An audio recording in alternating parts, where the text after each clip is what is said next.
feel like recently, like in the last like month or so, we had maybe a YouTube comment or something like that from somebody that was saying they were from Canada and saying something was banned somewhere. But at that time, I was like, oh, Canada probably has a legislation against it. But then I was like, wait a minute, I got like 6 colleagues up in Canada that I talk to semi-regularly that have never said anything about that before.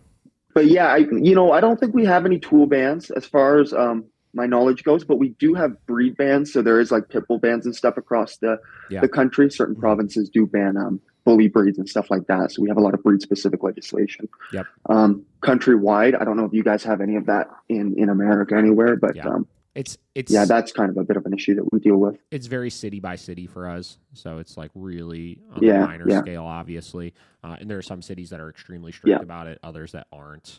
But it's nothing like nationwide. And honestly, as it sounds like it is a little bit up in your case, because we talked to somebody else from Canada just a couple episodes ago, and she was saying that, but she was saying there still are like a decent amount of like bully breeds that just kind of register as whatever, something else, you know.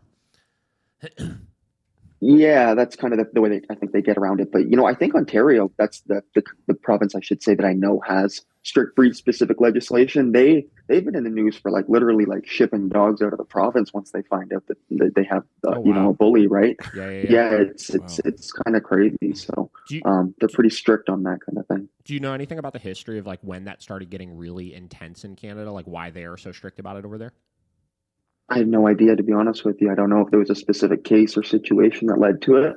I'm honestly not sure. I'm not really up on that kind of thing. Yeah, for sure. The breed specific ban thing, obviously, we know as trainers is like so interesting because, like, obviously the intentions are there of like trying to like reduce bites and dog attacks and like all that kind of stuff. Yeah. But like, it's obviously we don't see any sort of. I mean, like you get. Your golden doodles and your freaking retrievers and stuff like that that come in that have all the same issues. But would you say that there are any sort of like things that you see less of or more of or anything like that in that whole kind of conversation of like banning dogs like pit bulls or some of the stronger bully breeds or anything like that? Yeah. Oh, it's a tough one. Hey, that's like a hot topic, It's in my personal standpoint, I don't think just anybody should go out and own a pit bull. Sure. And it's definitely one of those things where people do breed them and raise them for some of the wrong reasons a lot of the times. Yeah. But just even beyond that, they're just regardless, even if you get a really well-bred one, they're powerful dogs. They're dangerous dogs even, right? Sure. And so that's something that needs to definitely be considered with that. There are a lot of very nice pit bulls. There's a lot of nice bully breeds and stuff like that.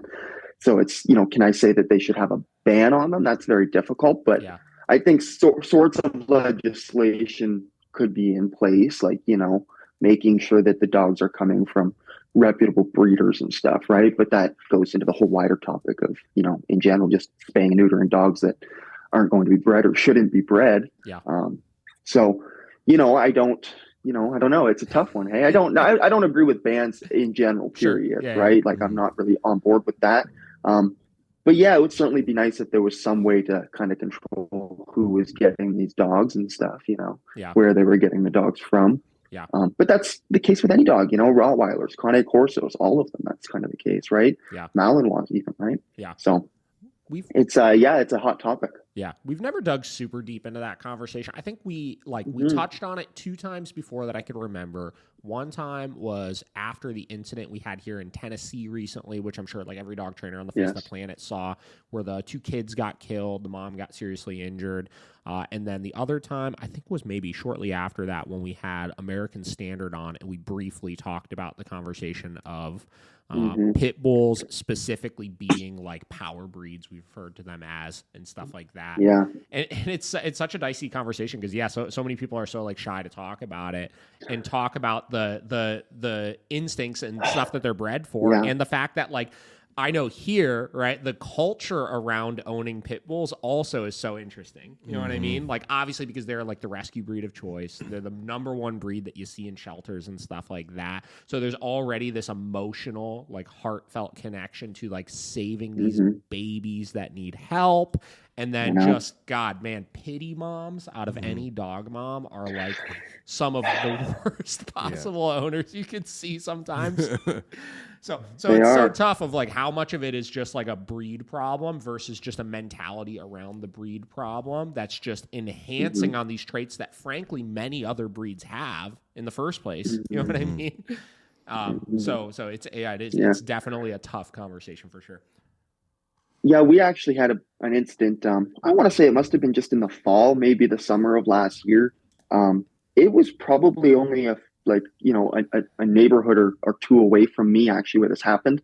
An old lady was out cleaning up and gardening in her back alley area, and apparently three pit bulls broke through the fence and totally mauled her, killed her in the back alley. And I think it was like an 80-year-old woman or something like that. And that was on the news and stuff like that. It wasn't quite as a big of a story as that Tennessee incident, but that was a big story here where that happened. And again, it goes into the who owns them and what they're actually raising and breeding them for. And they're a dog that a lot of people, like you said, people have that mentality when they get. I shouldn't say most people, but a lot of people that get them for having a tough dog that's gonna be aggressive, right? Unfortunately, but you were saying, like you said, with pit bull fur moms and stuff. It's like that's where it's like I don't agree with legislation because some of those clients can be really difficult, but some of those clients are some of the best ever, and like they really love their dogs and they have really great dogs. They just might misunderstand them or not be even aware.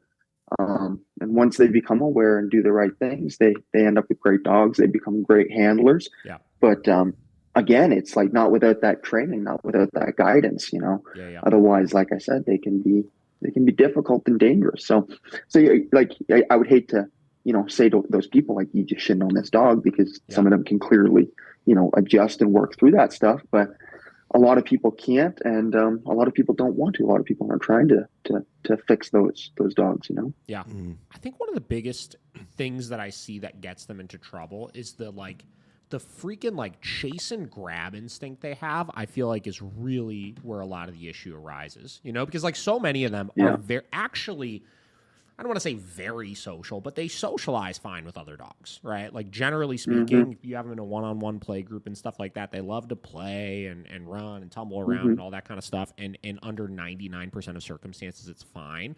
But those same dogs that are extremely friendly and playful with other dogs, in the right circumstances of just being behind some sort of barrier and just being let loose, it's just... They just go into this frantic state of not even trying to freaking kill anything, but just they have to get to that thing with all of its intensity and just grab it with all of its might, And I think that's really, that's the challenging part about it is they could be so misleading to people from the standpoint of they'll socialize them a couple times. They'll see them be very friendly and stuff.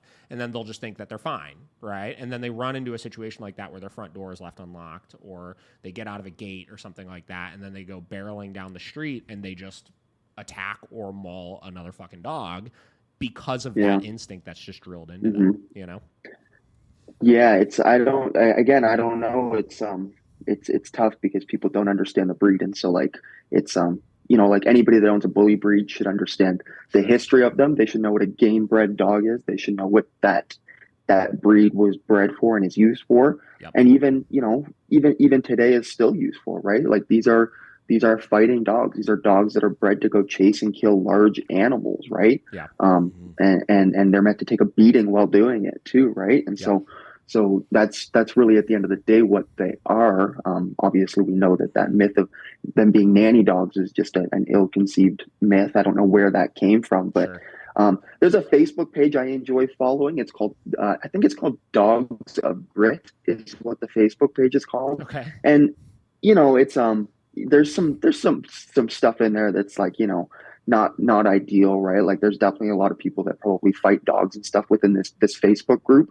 But there's also a lot of people that breed, pit bulls for wild game killing and stuff like that, chasing and catching wild game and boars and stuff, right? Yeah. And those dogs are just the most powerful, amazing dogs. Like watching them really work and stuff and do their thing is just, it's insane. But you can see where that comes from when you watch, the pit bull get let loose to go chase down the boar and kill it. You can see why when they break through that back gate, they go and, kill the nearest toddler dog that they find, right? Yeah.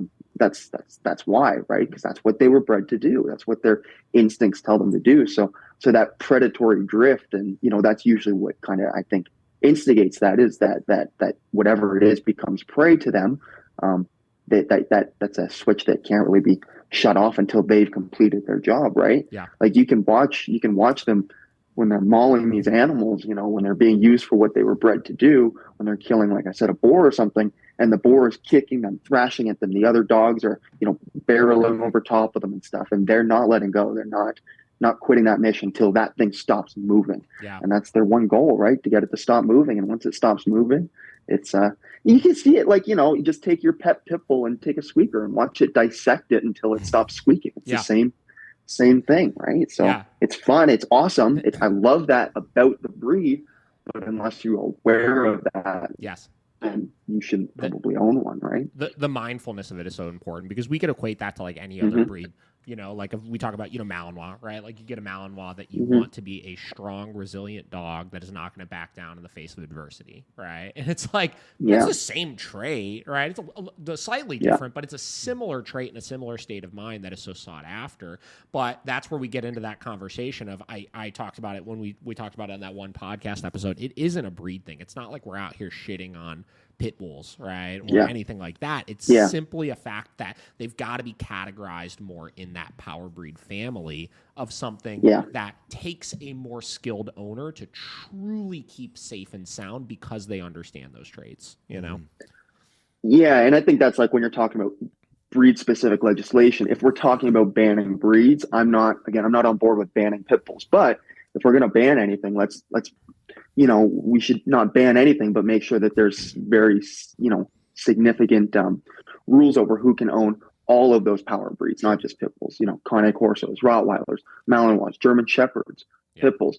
No, just random people should not be owning these dogs. Like, the average person should not be owning these dogs and shouldn't be able to. Yeah. Does that mean that we should not be breeding them or, whatever? No, I don't necessarily think that's the case. Or should we ban ownership? No, I don't think so. But man, at the same time, it's like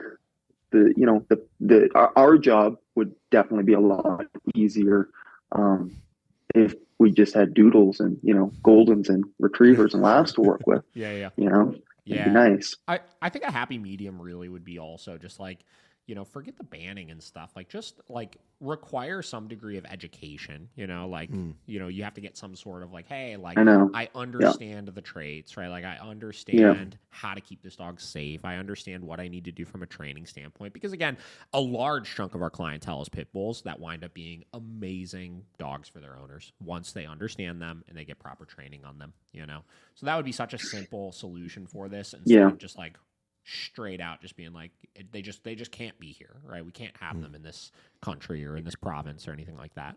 Yeah, and I think that comes down to the breeders. Yeah, go ahead. No, sorry, I was just going to say it.